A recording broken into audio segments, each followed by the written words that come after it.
My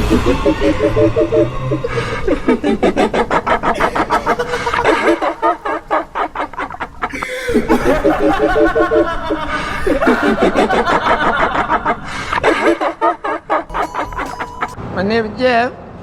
So, creepypastas once ruled the internet, scaring kids, convincing them to commit murder, and some characters have even lived on, becoming popular and even getting a movie. And even though there are a lot of good and corny stories to read, I decided, folks, why not jump onto the AI bandwagon and ask ChatGPT to come up with a few of its own. Super simple prompt: please write me a 190 or less scary creepypasta story about, and then hit enter and let the magic generate. So without further ado, here they are, read by me, with the help of my boyfriend Louise. Please subscribe to my channel, and I hope you enjoy.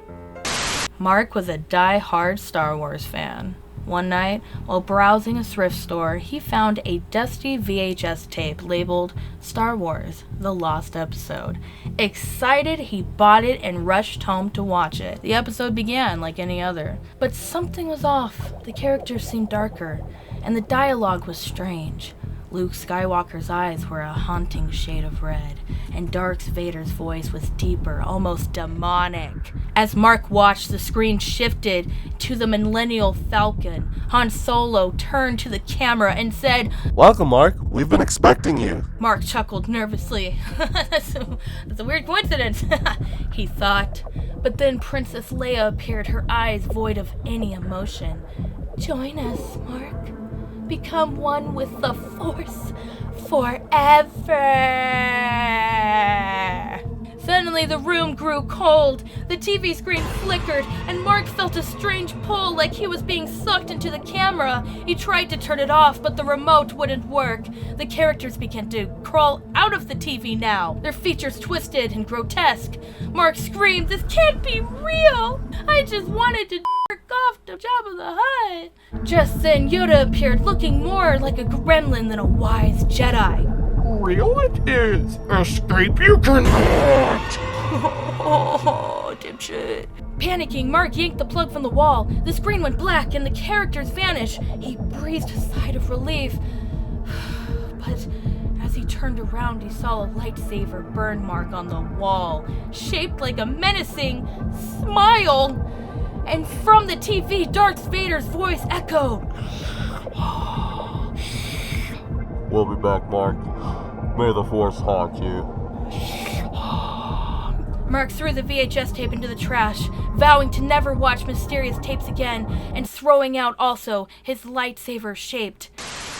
Late one night, Timmy was flipping through TV channels when he stumbled upon an old episode of Sesame Street. The screen flickered and suddenly Big Bird appeared, looking slightly off. His feathers were ruffled and his eyes seemed darker than usual. "Hi there," Big Bird said. His voice was low and eerie. "Do you want to play a game?" Sure, Big Bird. What game? Follow me to Sesame Street," Big Bird said, his beak curving into an unsettling grin. The TV screen seemed to glow, and before Timmy knew it, he was sucked into the screen. Oh my God! Timmy found himself standing in a twisted version of Sesame Street. The familiar buildings were crumbling and the air was thick with fog. Big Bird towered above him, his feathers now dark, shadowy, gray. What's the matter, Timmy? Doesn't want to play with Big Bird?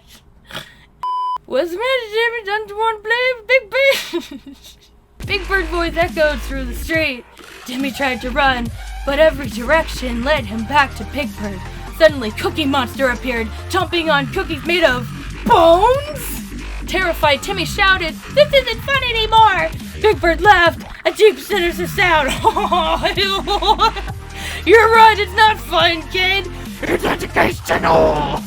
Just then, Timmy's alarm clock went off, jolting him awake. He was back in his room, sweating and breathing hard. The TV was off and everything seemed normal. Timmy sighed in relief, but as he rolled over, he saw a single yellow feather on his pillow. In the sleepy countryside town, whispers told of the cow whisperer. On foggy nights he'd appeared, mooing ominously. One moonless evening, curious Ralph ventured out. Suddenly, a spectral cow loomed, eyes glowing red. Move away. It bellowed, Ralph heart racing. Stumbling back, the cow's ghostly form shifted, revealing the cow whisper himself. A scarecrow with a pumpkin head, riding a skeletal cow.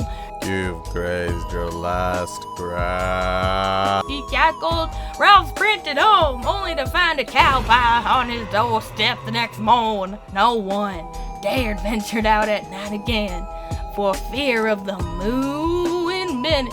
Moo, bitch! Late one evening, Dave, a retail worker, was closing up the store when he noticed a woman standing at the entrance. She had the signature Karen haircut, and her eyes gleamed with an unsettling intensity. "Excuse me," she screeched. "I demand to speak to your manager." Ma'am, it's closing time. The manager's gone for the day. "You have to do. I bought this blender here 10 years ago, and I just broke it. I want a refund." Ma'am, our policy doesn't cover items that old. You don't know who you're dealing with, sonny boy. Suddenly the lights flickered, and the store's atmosphere grew cold. Karen's eyes glowed red, and she levitated slightly off the ground. I get what I want, or else. Terrified, Dave tried to run, but the door slammed shut. Shelves toppled over, and products flew off the racks. Karen floated closer. Refund! Refund or suffer! Sinking quickly, Dave grabbed a toy sword from a nearby display. "Stay back, thou, Karen!" She sighed, a chilling sound. A toy won't save you now!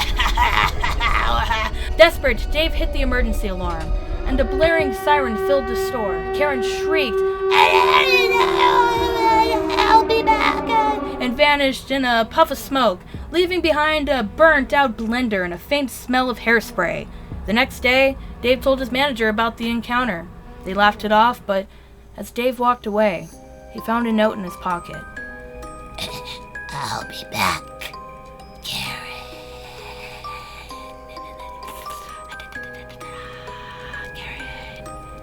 Dave shuddered. Next time, I'll have to keep a real sword handy.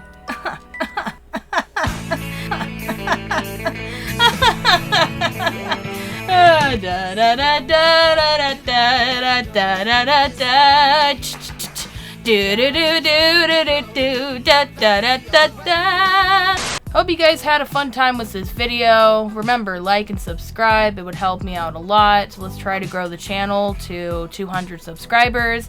And let me know down below what was your favorite story. So yeah, goodbye and boop.